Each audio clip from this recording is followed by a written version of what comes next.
Eestis tunnustatud Võru tantsujuht ja Eesti rahvatantsupidude naisrahvatantsurühmade liigijuht, tantsude seadja ja autor, Võru folkloorifestivali toimkonna liige ja festivali tänavatantsu eestvõtja.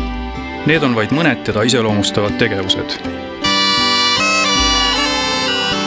Mullu lavastas ta Võru folkloorifestivali raames toimunud Võru kande tantsurühmade 3 muinasjutul põhineva tantsuetenduse Ennemuistsed mängud, kus osales enam kui 100 Võru ja Võrumaa rahvatantsijat. Ettevõtmise tegi eriliseks see, et Eestis suhteliselt harukordsest muinasjuttudel põhinevast tantsuetendusest said lisaks tantsijaile elamusega ligi 250 festivali väliskülalist. Tegu oli tantsijaid muusikuid ühendava protsessiga, mille juhtimisega ta edukalt toime tuli. Temas on Võru tantsumemme Kai-Leete Sarmi ja sisu, koos stsenarist Silvi Jansonsiga sai ta lavastuse Ennemuistsed mängud eest, Eesti rahvatantsu ja rahvamuusika seltsi aasta looja tiitli. Tänavu on ta 19. Eesti tantsupeo puudutus naisrühmade liigijuht.